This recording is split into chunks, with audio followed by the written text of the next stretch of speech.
नमस्कार, मैं हूं राम विश्वकर्मा। आप देख रहे हैं Navbharat times. US president Donald Trump के टैरिफ वॉर का भारत और अमेरिका के संबंधों पर बहुत बुरा असर पड़ रहा है। अब तक की अमेरिकी सरकारें भारत के साथ मित्रता को जो अहमियत दिया करती थीं और भारत के साथ डिप्लोमेटिक रिलेशंस को जितना महत्वपूर्ण माना करती थीं, वो ट्रंप शासन में पूरी तरह से बिगड़ चुका है। इसका दूरगामी प्रभाव अमेरिकी बुद्धिजीवियों और वहां के कुछ सांसद महसूस करने लगे हैं।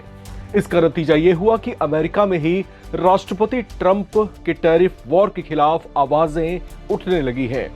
भारत पर ट्रंप सरकार के 50% अतिरिक्त टैरिफ के खिलाफ 3 डेमोक्रेटिक सांसदों ने हाउस ऑफ रिप्रेजेंटेटिव्स में प्रस्ताव पेश कर दिया है। इस प्रस्ताव में राष्ट्रीय आपातकाल के नाम पर ट्रंप के टैरिफ को अवैध बताया गया है। साथ ही इस प्रस्ताव के जरिए सदन का ध्यान इस ओर भी खींचा गया है कि कैसे इससे आम अमेरिकी नागरिकों को ही नुकसान झेलना पड़ रहा है। यह प्रस्ताव पेश कर ट्रंप के फैसले को चुनौती देने वाले यूएस हाउस ऑफ रिप्रेजेंटेटिव्स के सदस्य टेक्सास से मार्क वीजी, नॉर्थ कैरोलिना से डेबोरा रॉस और इलिनॉय से राजा कृष्णमूर्ति शामिल हैं। इन तीनों डेमोक्रेट सांसदों ने ट्रंप के टैरिफ प्लान को खुली चुनौती दी है। इन्होंने अपना एक संयुक्त बयान जारी करते हुए कहा कि डोनाल्ड ट्रंप का टैरिफ उनकी अदूरदर्शी सोच को दिखाता है, जिसका सबसे ज्यादा नुकसान आम अमेरिकी नागरिकों को ही भुगतना पड़ रहा है। इन्होंने कहा कि ट्रंप का टैरिफ दरअसल अप्रत्यक्ष तौर से अमेरिकी नागरिकों पर ही अतिरिक्त टैक्स जैसा बोझ डाल रहा है। ट्रंप के टैरिफ के खिलाफ प्रस्ताव लाने वाले तीनों सांसदों ने कहा कि भारत पर अतिरिक्त टैरिफ बढ़ाने से भारतीय आयात बाधित हुआ है और भारत से आने वाली चीजें पहले से ज्यादा महंगी हो गई हैं। इस तरह से इस महंगाई का असर आम अमेरिकी नागरिकों पर ही पड़ रहा है। आपको बता दें कि डोनाल्ड ट्रंप ने रूस से अपनी नाराजगी निकालने के लिए भारत जैसे जो मित्र देश हैं उनके खिलाफ टैरिफ बढ़ा दिया था। ट्रंप ने इसके पीछे तर्क ये दिया था कि भारत जैसे देश जो रूस के साथ तेल का व्यापार जारी रखे हुए हैं, उससे होने वाले मुनाफे का इस्तेमाल रूस यूक्रेन के खिलाफ जंग लड़ने के लिए कर रहा है।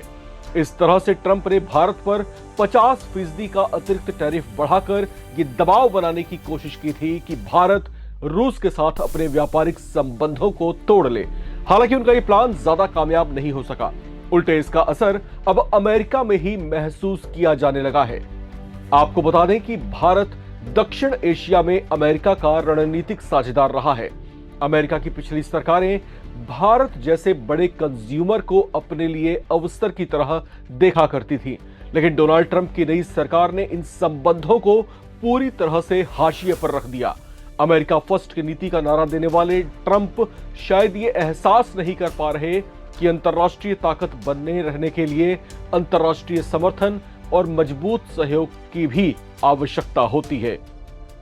अब इसे लेकर दुनिया भर के बुद्धिजीवियों ने इस बात को महसूस किया है कि ट्रंप के नेतृत्व वाली अमेरिकी सरकार ब्रिक्स देशों के साथ संबंध पूरी तरह से बिगाड़ चुकी है, जबकि वेनेजुएला समेत कई खाड़ी देश भी उसे संदेह और शक की नजरों से देखने लगे हैं।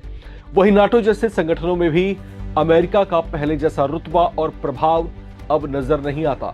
लिहाजा कुछ राजनीतिक आलोचक ये भी कहने लगे हैं कि ट्रंप को अपनी नीतियों और दुनिया को देखने का नजरिया सुधारने की आवश्यकता है, वरना आने वाले कुछ और वर्षों में अमेरिका को कुछ और तरह के बड़े नुकसान झेलने पड़ सकते हैं। अब जो टैरिफ वॉर डोनाल्ड ट्रंप ने छेड़ा है, उसे लेकर के आलोचक यही कह रहे हैं कि ये उनकी राजनीतिक खुन्नस निकालने का एक ऐसा औजार बन गया है जिसका नुकसान उल्टे अमेरिकी नागरिकों को ही भुगतना पड़ रहा है। इसका असर कितना गहरा, कितना व्यापक हो सकता है, शायद डोनाल्ड ट्रंप को अभी इसका एहसास नहीं हो रहा।